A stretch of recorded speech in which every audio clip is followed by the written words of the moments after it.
하나님께서 우리에게 하나님의 꿈을 성취시키실 때 바라봄의 법칙을 사용합니다. 아브라함이 나이가 많아서 도저히 자식을 낳을 수 없는, 대를 이을 수 없는 그 절망적인 상태에 있었을 때 하나님께서는 아브라함에게 하늘의 수많은 별들을 바라보라 하셨어요. 그리고 바닷가의 많은 모래를 바라보라 하셨어요. 그리고 하늘의 수많은 별처럼 바닷가에 셀 수 없는 모래처럼 많은 자녀를 약속하셨어요. 그러니 아브라함은 이제 아이를 낳을 수 없는 태가 끊어진 상태에서 하나님의 약속의 말씀이 저 하늘의 별과 같이 저 바다의 모래같이 너는 많은 민족의 조상이 될 것이다. 너는 많은 자녀를 두는 아버지가 될 것이다. 그 말을 계속 생각하면서 그 말에 의심이 들 때마다 밤이면 밖에 나가서 하늘에 있는 별들을 보면서 그래, 하나님께서 약속하셨어. 저 하늘에 보이는 저 많은 별들같이 내 자녀를 이렇게 많게 해주실 것이라고 하나님께서 약속하셨어. 그리고 바다의 모래를 바라보면서 그래, 저 모래처럼 내 자녀가 많을 것이라고 하나님께서 약속하셨어. 아브라함은 믿음이 흔들릴 때마다 어떻게 했겠어요? 밤에 나아가서 하늘을 바라보고 또 낮에는 밖에 나가서 모래를 바라보면서 내 자녀는 저렇게 많을 것이라고 하나님께서 약속하셨어. 뭐예요? 하나님께서 하나님의 꿈과 하나님의 비전을 이루실 때 사람으로 하여금 하나님께서 먼저 바라보게 하신다라는 거예요. 이 바라본다라는 것은 또 다른 의미로 마음 가운데 소원이 생기게 하신다라는 거예요. 너희 마음 가운데 소망을 넣어주사. 하나님께서 우리 마음 가운데 소망을 넣어주시고 그 소망을 넣어주시면 어떻게 되느냐면요, 하고 싶어지는 거예요. 아무것도 앞뒤 생각을 따지지 않고 하고 싶어지는 거예요. 개척이 제가 하고 싶었겠습니까? 안 하고 싶었겠잖아요, 여러분. 누가 교회를 개척하고 싶겠습니까? 차라리 큰 교회 부교육자로 가고 싶지. 그런데 하나님께서 개척하라 하시면서 제 입으로 교회를 달라고, 우리 지붕이 있는 교회를 달라고 기도하게 만드시는 거예요. 우리 처음 교회가 가정교회로 시작됐잖아요. 가정교회를 시작되었을 때 그 가정교회 안 하겠다고, 하나님 저 가정교회를 시키시면 절대로 안 할 거라고. 그러는데 하나님께서 제 마음 가운데 이제 곧 어딘가로 가서 예배를 드려야 할 수도 있는데 그곳 가운데 가서 우리가 예배를 드리기 위해서는 우리가 먼저 모여서 기도를 해야 되겠구나.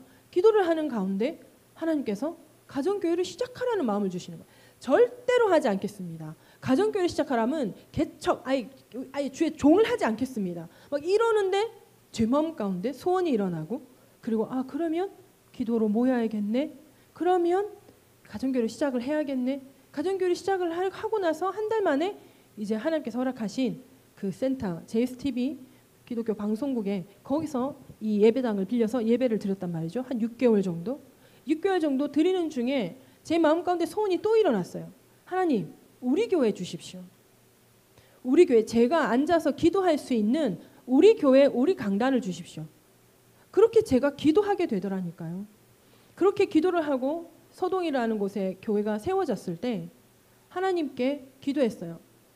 하나님, 제가 처음 바라봤던 교회의 모습이 아닌데 왜 이곳 가운데 하나님께서 오라고 하셨는지를 깨닫게 하시고, 그리고 하나님 곧 이곳에서 옮겨가게 해달라고. 그러면서 마음 가운데 드는 소원에는 3년에서 5년인 거예요. 그 하나님 5년까지는 좀 안 되겠습니다. 3년으로 해주십시오. 그러면서 기도하는데 3년 반 정도 만에 저희가 이 남산동으로 옮겨오게 되었을 때 그때 한 1년 반 정도를 텀을 두면서 하나님 앞에 좀 삐지기도 하고 막 약이 오르기도 하고 막 이 교회 터를 보러 다니다가 멈추기도 하고, 그리고 다시 시작해서 다시 마음 가운데 소원이 생기는 거예요. 소원이 생겨서 여기저기를 막 돌아다녔어요. 여러분, 장전동 있죠? 장전동, 구소동에서 장전동이 연결되는 거기 있죠. 그러니까 부대 못 가서 그 장전동에서 구소동까지를요 사이사이 진짜 많이 걸었어요. 진짜 많이 걸어다. 왜냐하면 사이사이를 걸어 다녀야 임대 건물이 보이고 어디에 길목, 어느 길목에 교회를 세워야 하는지가 깨달아지게, 느껴지게 되잖아요. 그러다 보니까 사이사이를 막 돌아다니게 된 거예요. 그런데도 이거 좀 마음에 든다. 가면 교회 안 됩니다. 아 이거 별로 마음에 안 드는데 교회 하라 그래요. 여지없이 공간이 마음에 안 들어요. 그럼 할 수가 없잖아요. 그러고서 계속 다니다가 약이 오르기 시작한 거죠. 안 갑니다. 이제 저 교회 건물 보러 안 갑니다. 모르겠습니다. 그러고 있던 어느 날 제가 우리 드라이브 가자라고 그랬어요. 길전한테 우리 드라이브 가자.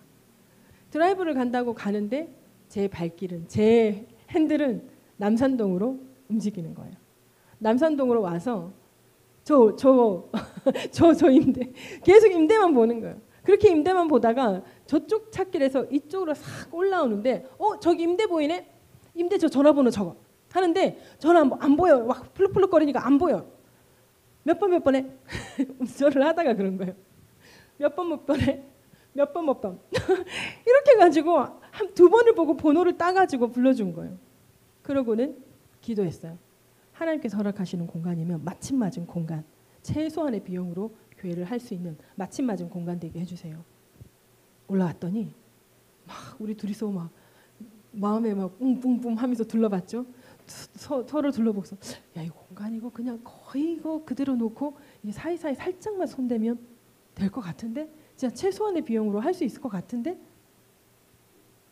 그런 거야. 서로 같이 그런 것 같다.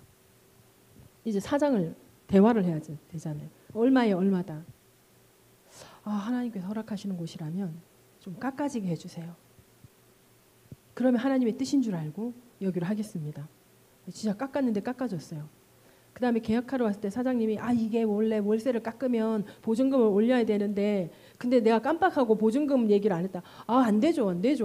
이거 하기로 했으니까 이렇게 하셔야죠. 그러니까 그렇죠. 이렇게 해가지고 된 거에서 하나님이 하게 하셨다라는 확신은 있는데 그 마음의 소원을 하나님께서 넣어주시더라는 거예요. 그리고 어떻게 해요? 그때는 잘 몰랐지만 하나님께서 계속 임대를 바라보게 하시는 거예요. 온 데를 다니면서 임대를 바라보게 하시는 거예요. 하나님께서 주실 곳이 어딘지를 하나님께서 바라보게 하시는 거예요. 그래서 정말 많이 보고 많이 전화해보고 많이 들어가서 본 거예요. 그러니까 예전에 아브라함의 모습과 아브라함 하나님께서 저 하늘의 별을 봐라. 저 땅에 있는 모래를 봐라. 그런데 하나님께서는 저에게 뭐라 하죠? 자 다니면서 임대를 보아라 라는 감동을 제 마음 가운데 넣어주신 거죠. 무슨 말을 하고 싶은가? 하나님께서 이루실 일들을 우리 마음 가운데 넣어주실 때는요, 먼저 바라보게 하신다라는 거예요. 마음 가운데 소원이 일어난다라는 거예요. 마음에 소원이 일면 그 소원이 있는 것을 계속해서 발견하려고 바라본다라는 게 그걸 보게 되는 거잖아요. 계속 발견하기 위해서 움직이게 된다라는 거죠. 그러니 하나님께서는 하나님의 일을 이루실 때 먼저 바라보게 하신다라는 것입니다. 아브라함은 그 하나님의 약속을 믿음으로 기도하면서 바라보았잖아요. 90대에 그 하나님께서 소원을 주시고 100세 아들을 얻었잖아요. 그런데 그 100세 때까지 얼마나 기다렸겠어요. 얼마나 아들을 기다렸겠어요. 그 기다림의 끝에 하나님께서 1년을 더 기다리게 하신 건 거예요. 그 기다림의 끝에. 그래서 이삭을 얻게 되는 거죠. 그리고 여러분, 하나님께서 우리 인생을 통해서 뭔가를 이루어 가실 때에는 마음의 소원을 넣어주시는데, 그 마음의 소원을 넣어주실 때에는요, 또 하나님께서 이루실 일 앞에 참고 인내하며 고뇌하는 시간도 하나님께서 베풀게 하신다라는 거예요. 그 시간이 정말 힘들기도 하고 정말 약오르기도 하고 정말 짜증나기도 하고 정말 마음이 이렇게 뭔가 절망이 되는 것 같기도 하지만, 그런데 그때마다 내가 하나님을 향한 믿음으로 나의 신앙을 일으켜 세우는 것이 바로 하나님께서 우리에게 하는 훈련, 신앙의 훈련이라는 거예요.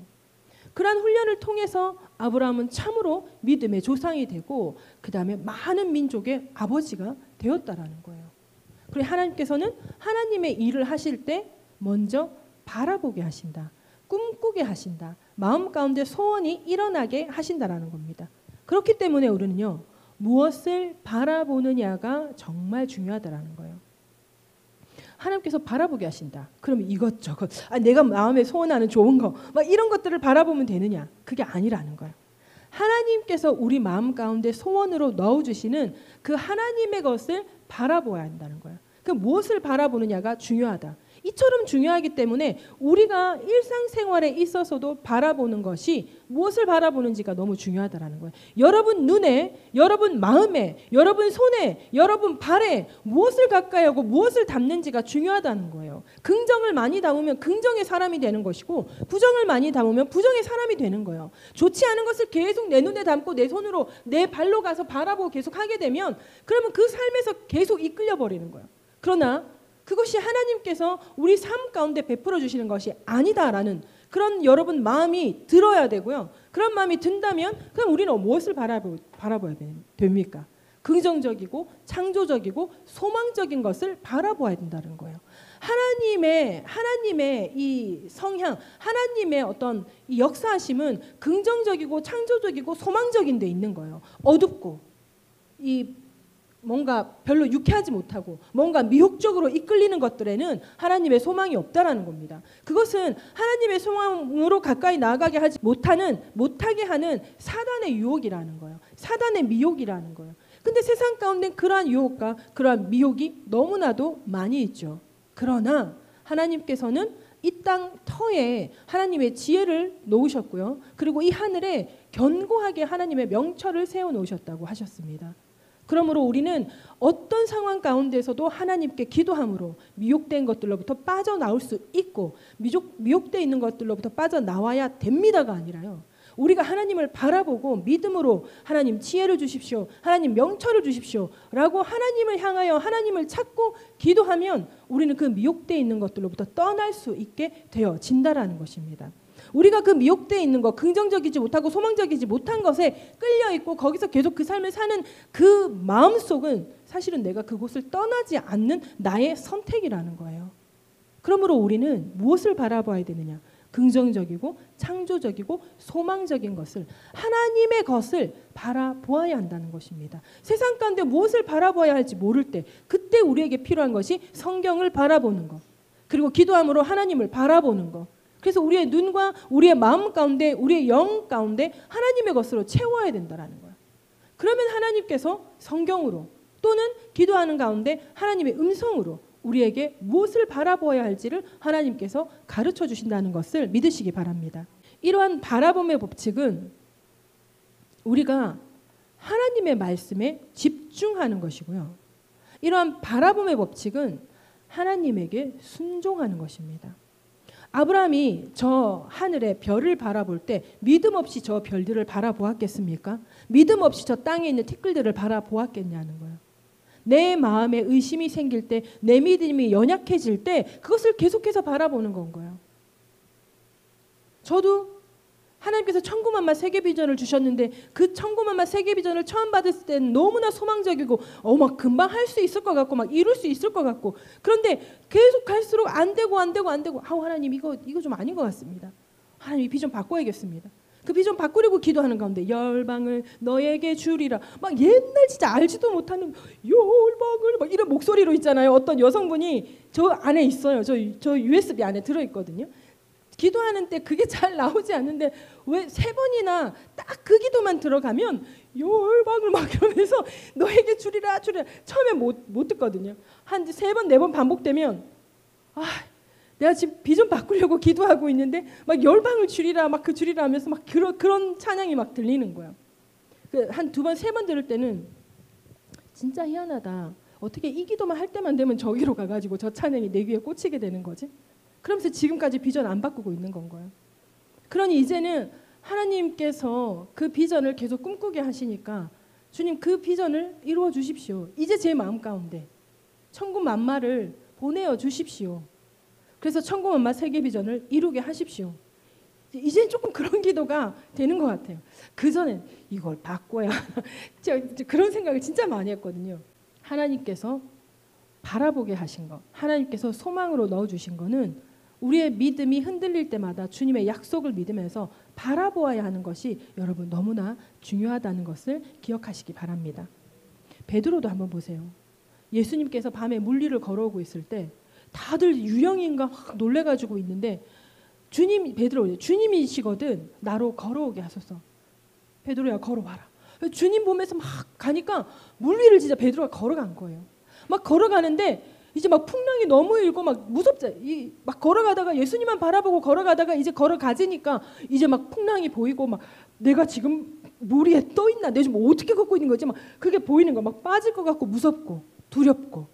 그럼 어떻게 됐어요? 빠진 거예요. 주님 나를 구원하소서. 베드로가 주님을 바라보고 걸어갔을 때는 물 위를 걸어갔어요. 그때 베드로가 물 위를 걸어갈 수 있었던 건 이리 오라는 예수님의 말씀에 순종했기 때문이에요. 베드로도 참 놀랍죠. 주님이시거든 나로 물 위를 걸어가게 하소서. 그 말을 어떻게 도대체 쉽게 할 수 있을까요? 근데 베드로는 그 말을 했고 예수님은 걸어오라고 하신 거예요. 믿음으로 순종함으로 나아갔더니 물 위를 걷게 되었다는 거예요. 그러나 불신앙이 갑자기 생겨버린 거죠. 불신앙. 이거 어떻게? 빠져 죽을 수도 있겠는데? 라는 불신앙이 생겼을 때 베드로는 물로 가라앉았다는 거예요. 그때 다시 베드로는 예수님을 바라보면서 나를 구원해달라고 그랬어요. 그때 예수님께서 베드로의 손을 잡고 빼내시고 같이 배로 올라타셨다는 거죠. 믿음으로 바라보아야 되는 것이고 순종함으로 주님의 말씀을 바라보아야 하는 것입니다. 이런 것들을 통해서 우리가 알 수 있는 것이 있습니다. 그리스도인들은 세상이나 환경을 바라보지 말아야 한다는 것입니다. 제가 이 말을 하면서도 여러분 제가 조금 부끄럽습니다. 저도 한때는 이 세상 환경을 바라보고 마음의 참소를 많이 당하면서 많은 힘든 시간을 보내었던 시기가 있었기 때문이에요. 그러한 시기에서 하나님을 계속 바라보면서 은혜 가운데 그 시기를 지나왔다는 것을 깨닫고 또 그 소망에 찬 믿음으로 막 살다가 또 세상 환경을 바라보게 되더라고요. 그러면서 어느 순간 내가 또 하나님을 바라보지 않고 환경을 바라보고 세상을 바라보면서 이 힘든 걸 내 마음 안에 다 넣고 있네. 그러면서 다시 기도하면서 주님 바라보면서 그 어두운 그 참속 가운데서 빠져나올 수 있게 되었다는 것입니다. 여러분, 그래서 우리 그리스도인들은요, 세상이나 환경을 바라보면 안 되는 것이에요. 내 앞에 닥친 어려운 그 시험을 바라보면 안 된다는 것입니다. 그러면 우리는 무엇을 바라보아야 하는가? 우리는 여러분 예수님을 바라보아야 합니다. 그리고 예수님의 십자가를 바라보아야 합니다. 이 말 너무 진짜 막 귀에 딱지가 않겠죠. 예수님 바라봐라, 예수님의 십자가 바라봐라, 막 귀에 딱지가 않겠죠. 그런데 이게 진리예요. 여기에 답이 있는 것입니다. 내가 힘들고 어려울 때 여러분, 내가 정말 절망적이고 이제 내가 죽을 것 같다라고 생각되어질 때 그 문제와 그 환경과 그것 세상을 바라보고 있으면 진짜 죽을 것 같은 거예요. 그런데 거기서 내 눈을 돌려 예수님을 바라보고 예수님의 고난의 그 십자가를 바라보는 거예요. 예수님의 고난의 십자가를 바라본다는 것은 내가 그 예수님의 십자가 그래 예수님께서 그 고난을 당하셨으니 내가 이 고난을 당하는구나. 이거는 뭐예요? 잘못된 바라봄이에요. 예수님의 십자가를 바라본다는 것은 예수님께서 우리의 죄를 대속하시고 우리를 대신하여 죽어주시고 3일 만에 부활하셔서 승천하신 그 승리를 우리가 바라본다라는 것이에요. 예수님의 십자가에는 우리를 대신한 대속의 은혜가 있고 예수님의 승리가 있는 것이 바로 예수님의 십자가라는 거예요.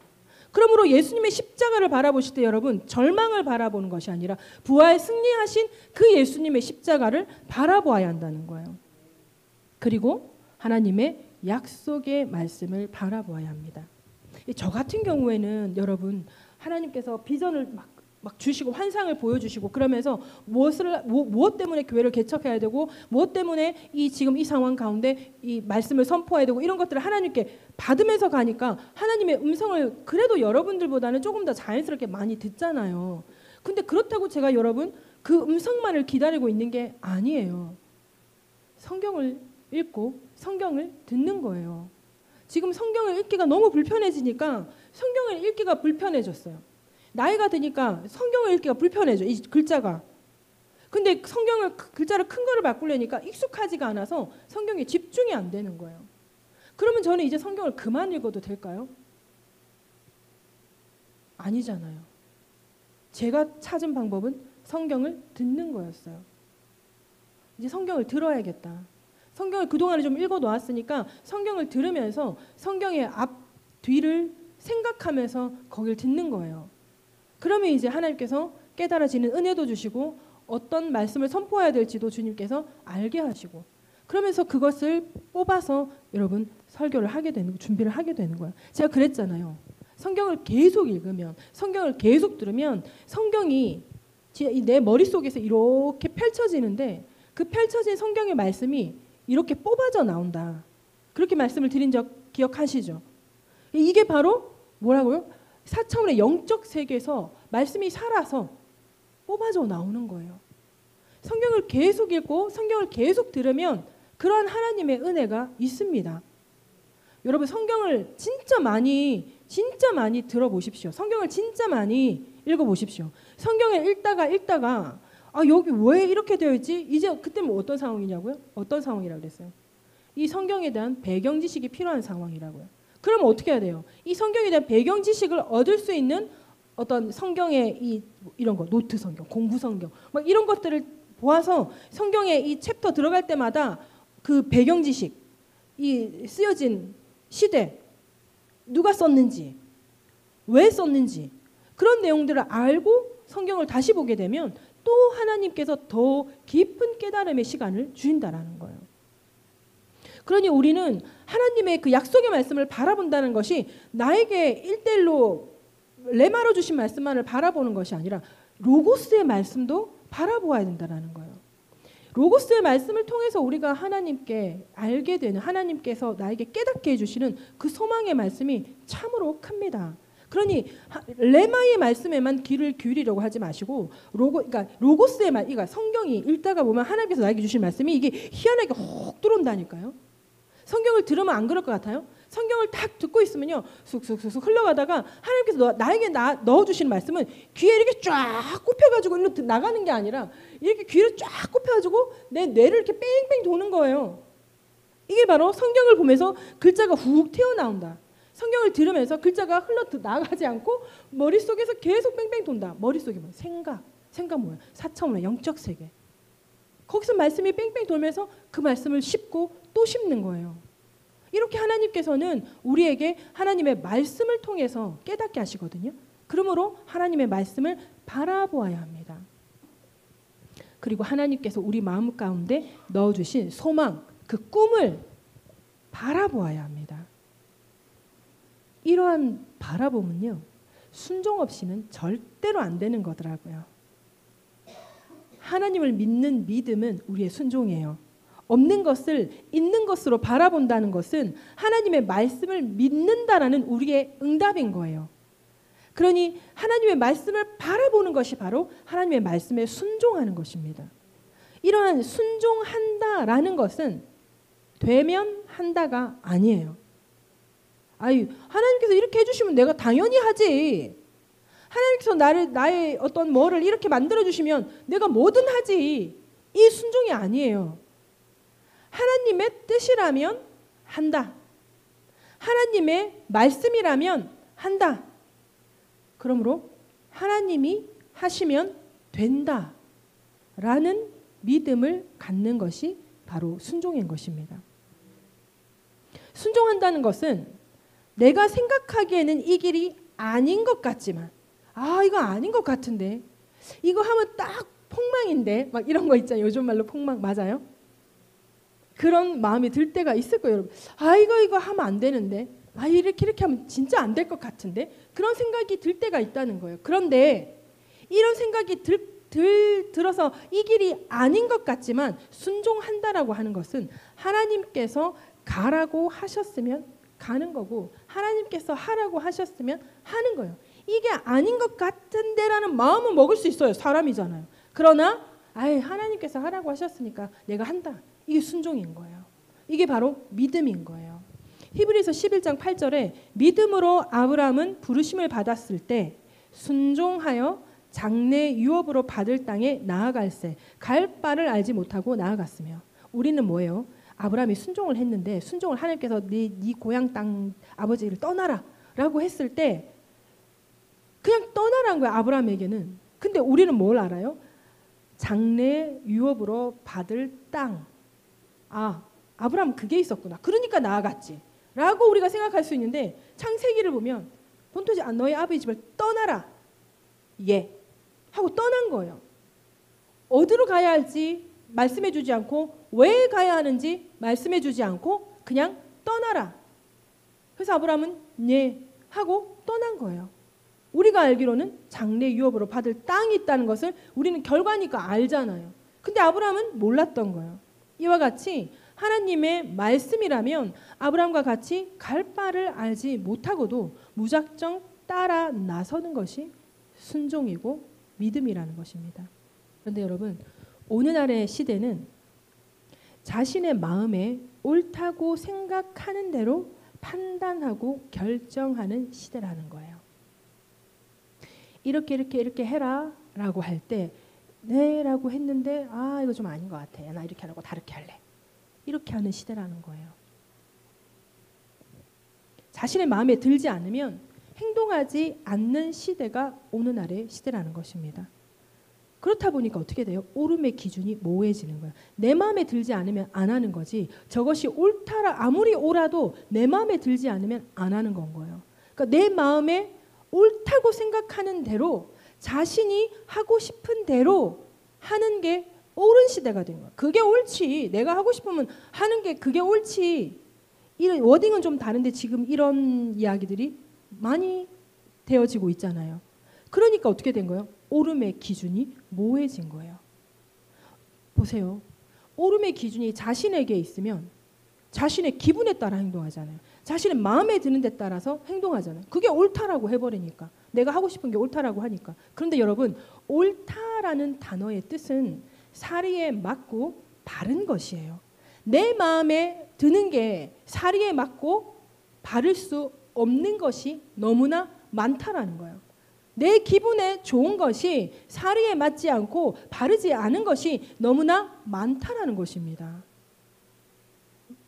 여러분들은 잘 모르겠죠. 그리스도인으로 오래 살았으니까 여러분 마음에 옳은 것이 사리에 맞는, 자연스럽게 아니라고 막 절레절레 하고 있는데 자연스럽게 그냥 그 옳음을 선택하는 사람들이 많이 있는데요. 그런데 생각보다 자신의 소견에 옳은 대로 하는 그리스도인들이 많다라는 것입니다. 나의 마음과 나의 기분이 옳음의 기준이 될 수 없습니다. 그러므로 옳음의 기준을 자신에게 두는 것은 진짜 너무나도 어리석은 행동이고 너무나도 무서운 행동이라는 거예요. 옳음의 기준을 자신에게 두고 선택하고 판단한 결과가 잘못되었을 때 그 사람은 어떻게 되겠습니까? 그 사람은 두려움에 빠질 수밖에 없는 거예요. 옳다라고 생각했는데 틀려버린 거잖아요. 그래, 옳지 않았다는 걸 알게 된 거잖아요. 그럼 어떻게 돼요? 길을 잃어요. 길을 잃어버리면 이제 어떻게 돼요? 판단력이 흐려지게 되는 거예요. 자기가 틀렸기 때문에. 그러니까 이제는 어떻게 되냐? 길을 잃어버리고 마는 것입니다. 사람이 그렇게 가야 할 길을 잃어버리게 되면 다시 길을 찾는 것이 여간 어려운 일이 아니라는 거예요. 다시 길을 찾는 게 너무나 힘들고 어려우니까 어떻게 돼요? 많은 사람들이 절망에 빠지게 되는 것입니다. 우리 그리스도인들이 정말 조심해야 될 부분이, 뭔가를 하기 위해서 기도했는데 하나님께 응답받았어 라고 그 일을 하게 되었을 때 그 일이 잘못되어지면 하나님의 응답이 어디 가버리는 거예요?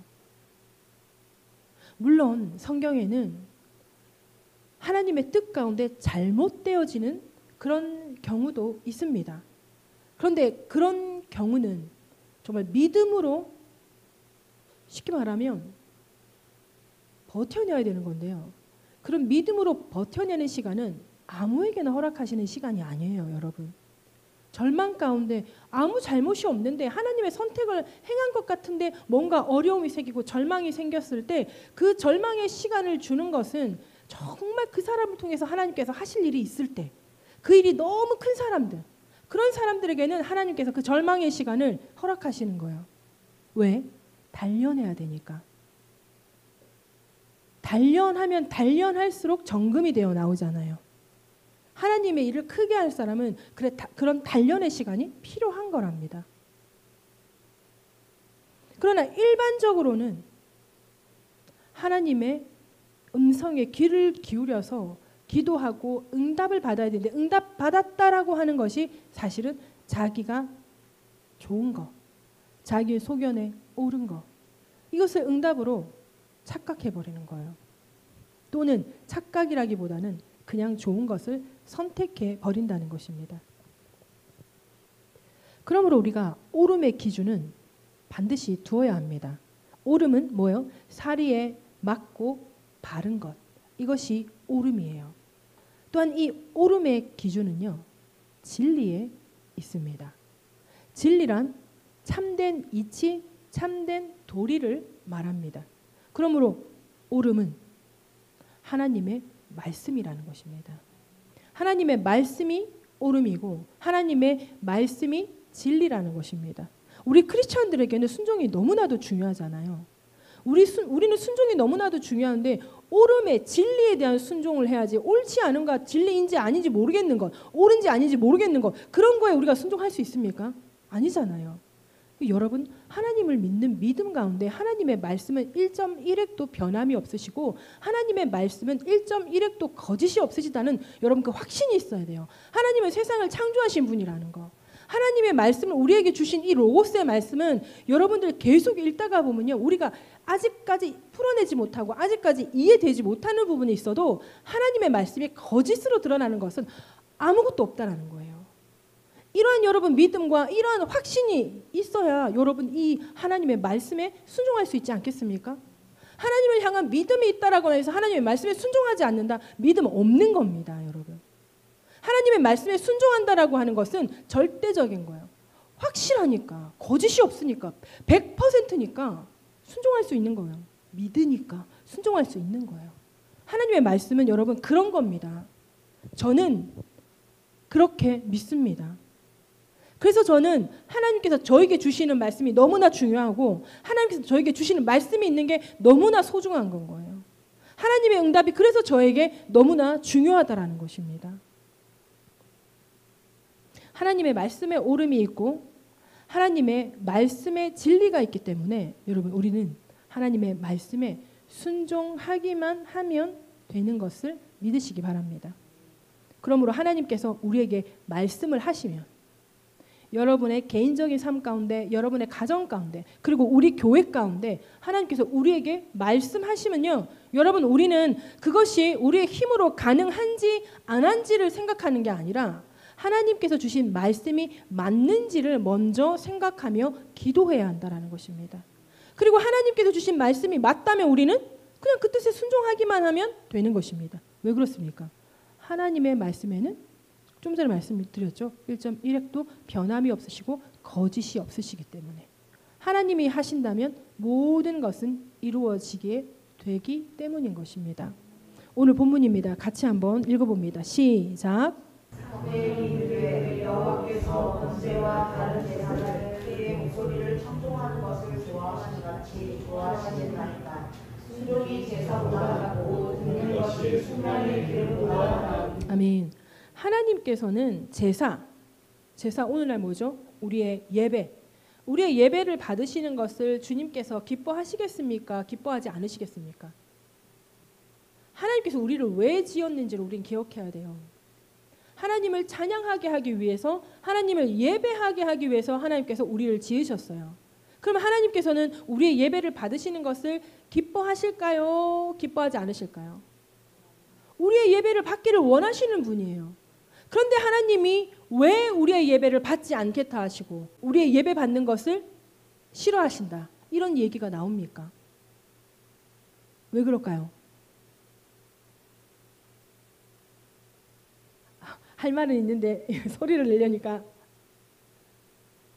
하나님께서는 우리의 예배를 받으시기를 얼마나 기뻐하시고 좋아하시는데 왜 순종이 제사보다 낫고 왜 듣는 것이 순양의 기름보다 낫다고 하셨을까요? 순종이 제사보다 낫다는 거, 예배 드리는 것보다 내 말 들어라. 그리고 너희가 순양의 기름이 뭐죠? 순양의 기름, 하나님 앞에 깨끗한 번제를 드리는 거거든요. 그 번제 오늘날에 뭐예요? 우리의 헌금입니다. 하나님께서 뭐예요? 듣는 것이 너희의 헌금보다 낫다. 너희가 이런 헌금을 가져오고 너희가 이런 예배를 나에게 드린다고 무슨 예배 무슨 절기 이렇게 하는데 너희가 뭐야? 온전한 예배를 드리지 않고 있지 않느냐. 너희가 온전한 헌금을 드리고 있지 않지 않느냐. 하나님께서 이 말씀을 하고 계시는 건 거예요. 온전한 헌금이라고 하는 게 뭐예요, 여러분? 하나님은 제가 11조도 하고요. 주일헌금도 하고요. 성경헌금, 구제헌금, 또 뭐 있어요? 감사헌금, 건축헌금, 절기 되면 절기헌금. 요즘 다 하고 있는데 제가 뭐가 또 빠진 게 있어요? 무슨 헌금이 또 빠진 게 있어요?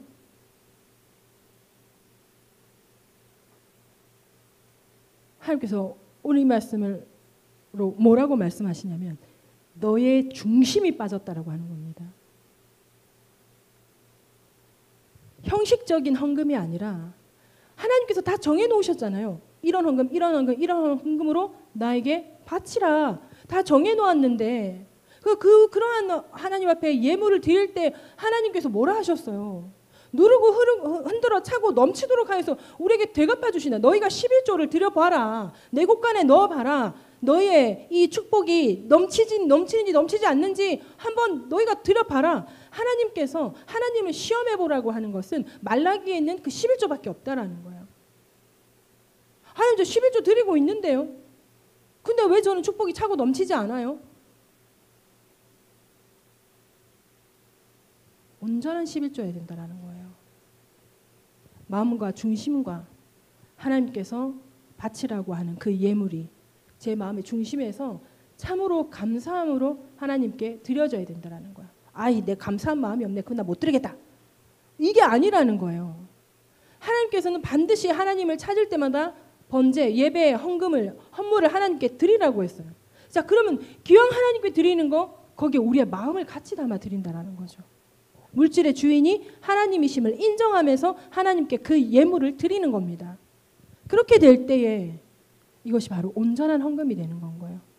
그러면 하나님께서 누르고 흔들어 차고 넘치도록 하여서 대갚아 주시지 아니하는지 여러분 하나님을 시험해 보시라는 겁니다. 내 마음의 중심이 여러분 너무나 중요하다라는 거예요. 성경 모든 곳에는요 하나님의 축복이 너무나 많아요. 그리고 성경 모든 곳에는 하나님의 저주가 많이 있습니다. 근데 하나님의 축복은 하나님께서 하라고 하시는 그 말씀에 순종하면서 우리의 중심을 하나님 앞에 드리는 건 거예요. 그것이 온전하게 되는 것입니다. 그러면 하나님께서는 왜 순종이 제사보다 낫고 듣는 것이 순양의 기름보다 낫다고 했느냐. 그만큼 오늘날의 사람들이 자신의 의지를 하나님의 뜻으로 착각하는 경우가 너무 많기 때문이라는 거예요. 그러니까 자신의 마음은 여기에 있는데 몸만 여기에 있는 그런 온전하지 못한 상태가 너무나 많다라는 거예요. 자신의 선택을 하나님의 뜻이라고 착각하는 경우도 너무 많다라는 것입니다. 자신의 뜻과 자신의 소견에 좋은 대로 해놓고 이것이 하나님의 뜻이라고 착각하는 사람들이 너무나 많다라는 거예요. 어느 책에서 오늘날의 교회의 잘못된 순종의 모습을 두 가지로 말을 하더라고요.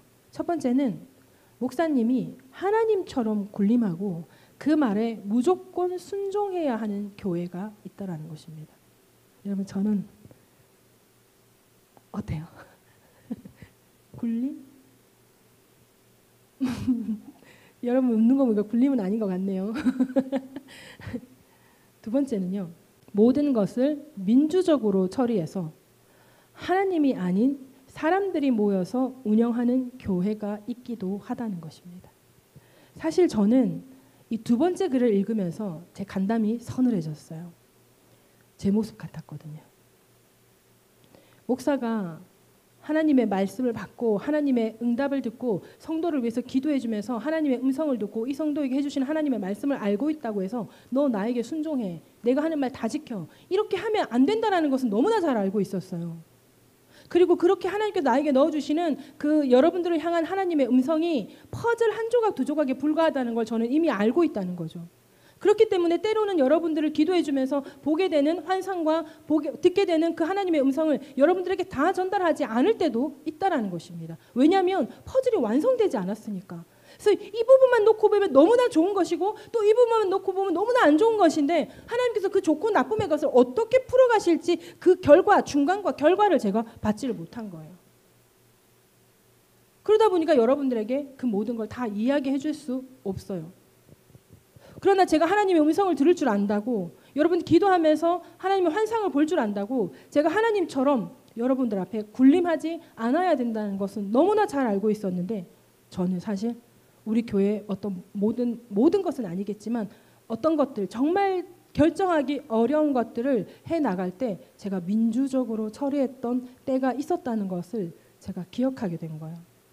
언제부턴가 제 마음 가운데 성도들에게 부담을 주고 싶지 않다라는 생각이 들고, 그리고 성도들의 마음을 좀 살피게 되는 거예요. 마음을 살핀다는 게 성도들의 마음을 살피는 게 눈치를 본다는 것이 아니라 그들의 어떤 형편을 조금 살피게 되니까 이렇게 하면 좀 힘들지 않겠어? 이렇게 하면 또 어렵지 않을까? 막 이런 것들을 살피게 되니까 제가 어떻게 되냐면 성도들의 의중을 더 물어보는 거예요. 물론 결정은 제가 합니다. 마지막 최종 결정은 제가 합니다. 라고 하지만 그 예전보다 제가 너무 많이 민주적으로 가고 있고 성도들의 마음을 살피는 쪽으로 제가 너무나 가고 있다는 것을 제가 깨닫게 된 거예요. 정작 제가 하나님의 음성에 귀를 기울이지 못하고, 그래서 하나님의 말씀에 순종하지 못하는 그런 상황을 제 스스로가 만들어 갔던 것입니다. 이게 한 발 더 나아가면 어떤 것이 되냐면, 제가 하나님을 향한 성도들의 그 순종권을 제가 박탈한 게 되어버린 것 같은 거예요. 내가 이거를 강력하게 말씀을 선포해서 성도들이 그것을 순종할 때 하나님께서 주시는 축복을 맛보아 알게 해야 되는데, 그것이 어려우니까, 그것이 힘들 거니까 이렇게 해서 제가 그 성도들의 순종권을 박탈한 것 같아서 너무 마음이 무겁고 무섭기까지 하더라는 거예요. 그래서 회개를 했습니다. 회개를 해야지 제가 어떻게 하겠어요. 그리고 이제부터는 교회 안에서 이제 민주주의를 내려놓으려고 합니다. 오직 하나님의 말씀에 순종하기 위해서 하나님의 뜻을 구하는 기도, 같이 기도했을 때 한 번에 하나님의 응답을 같이 깨닫지 못한다면 다시 기도하고 다시 기도하고, 또 하나님의 응답을 기다리면서 때를 기다리는 그런 인내, 그런 기도의 시간도 이제는 좀 더 가지려고 합니다. 여러분, 하나님께서 하시는 일은 우리가 순종하면 반드시 이루어지는 것을 믿으시기 바랍니다. 하나님께서 하시면요, 우리가 아무리 부족해도, 내가 아무리 부족해도 하나님께서 책임을 지시는 것이 바로 우리의 순종의 결과라는 것입니다. 여러분, 하나님께서는 우리에게 철저한 순종을 기대하십니다. 뭐라고 말씀할 정도냐면, 여호와께서 번제와 다른 제사를 그의 목소리 청정하는 것을 좋아하심 같이 좋아하겠느냐. 이 오해의 소지가 충분히 있는 말씀이거든요. 그럼에도 불구하고 이렇게 표현을 하셨다라는 것은 그만큼 하나님께서 우리의 순종을 원하신다라는 거예요. 우리의 하나님 앞에 믿음을 하나님께서 원하신다라는 거예요. 철저한 순종과 철저한 믿음을 하나님께서 우리에게 원하신다라는 것입니다. 그리고 신앙의 선한 순환이 일어나기 위해서는 이러한 철저한 순종이 우리에게 반드시 필요합니다. 우리 교회 부흥은요, 여러분, 하나님의 말씀에 대한 우리의 순종하는 모습에 달려 있다는 것을 여러분 기억하시기 바랍니다. 우리의 가정이 잘 되고 또 여러분들이 하려고 하는 그 모든 일이 잘 되는, 하나님이 하시는 그 축복을 얻기 위해서는 반드시 하나님의 말씀에 순종해야 한다는 것입니다. 우리 오늘 본문 말씀을 다시 한 번 더 읽어봅니다. 시작. 사무엘이 이르되 여호와께서 번제와 다른 제사를 그의 목소리를 청정하는 것을 좋아하시같이 좋아하시겠나이까. 순종이 제사보다 낫고 믿는 것이 신앙의 기름보다 나으니. 아멘. 오늘 본문에서 말씀하는 제사는 예배라고 말씀을 드렸습니다. 번제와 순양의 기름은 각종 헌금입니다. 모든 교회에 예배가 있고 모든 교회에 하나님께 드리는 헌금이 있습니다. 자, 그렇다면 오늘 말씀에 비추어 볼 때 하나님께서 기뻐하시는 교회는 어떤 교회겠습니까? 하나님의 말씀에 순종하는 사람들의 거기에 플러스 그러한 사람들의 예배드림과 그러한 사람들의 헌금드림이 있는 교회, 하나님께서 기뻐하시는 교회인 줄로 믿습니다. 하나님께서 말씀하시면 우리가 아무리 부족해도 하나님께서 하시면 된다라는 믿음이 있는 교회, 그러한 성도로 가득 채워진 교회, 하나님께서 기뻐하시는 교회인 줄로 믿습니다. 나보다 더 하나님께서는 나를 사랑하시는 주님이라는 것을 믿으십니까? 그럼 우리는 나보다 더 하나님을 의지하는 그 믿음과 순종을 드리는 저와 여러분들이 되어야 할 것입니다.